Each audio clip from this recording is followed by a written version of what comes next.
Horaantii 30 meeyadii ama 40 meeyadii. 6 sababood oo ay tahay inaad hubiso heerarka am.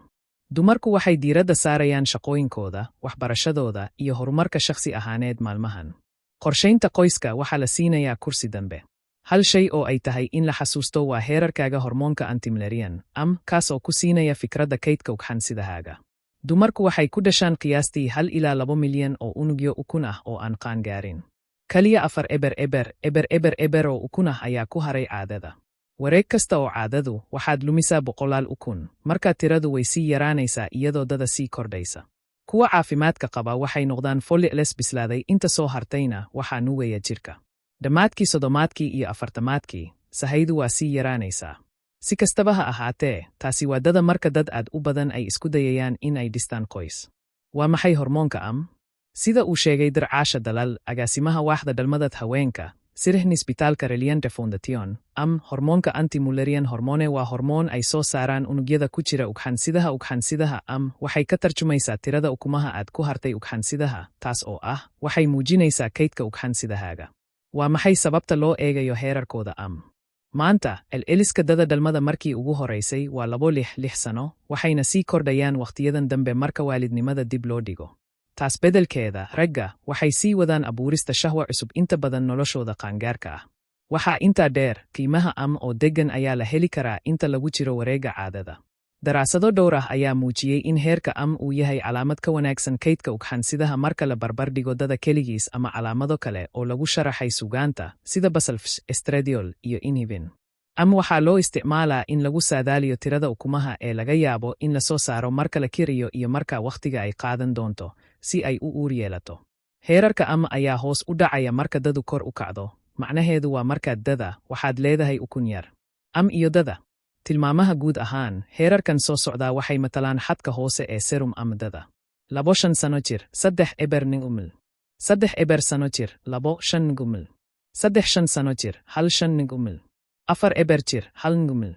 4 5 sano jir, eber 5 ning umil. 6 sababood oo ay tahay in lagu hubiyo heerarka Qiimee kaydka ugxansidaha. Qiimayaasha waxay ku siinayaan qiyaasta tirada ukumaha ku hadhay ugxan yarigaaga. Waxay si gaar ah run ugu tahay haweenka dadoodu u dhaxayso 30 iyo 40 sababtoo ah kaydka ugxansidaha ayaa yaraada dada. Waxay kuu sheegaysaa awooddaada taranka halkii aad si dabiici ah u uumi lahayd iyo in kale. Xooji go'aamada qorshaynta qoyska. Ogaanshaha heerarka ayaa awood kuu siin kara inaad go'aanno ka gaarto marka ay tahay inaad qoys yeelato.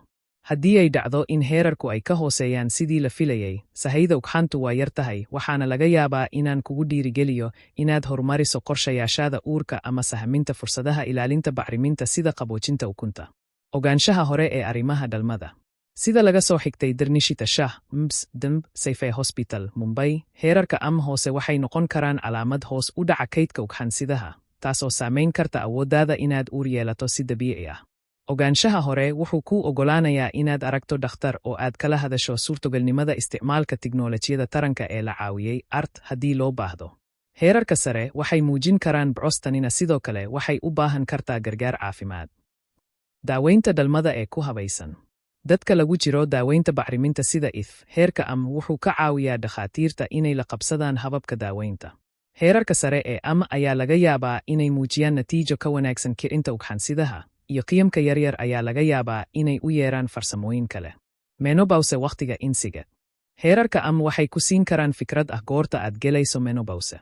Iyadoo aan la hubin, macluumaadka noocaan ayaa kaa caawin kara inaad u diyaargarowdo hagaajinta nolosha iyo maaraynta khatarta caafimaadka bilowga menopause. Runtii waa heerarkaaga ee kuu sheegaya sida aad ugu dhowdahay caadada joojinta. Hubi caafimaadka ugxansidaha. Dumarka lagu daweynayo endometriosis, istektomi ugxansidaha ama kiimoterabiga, kuwaas oo dhammaantood saamayn kara bacriminta, heerarka waxay caawiyaan la socodka shaqada ugxansidaha.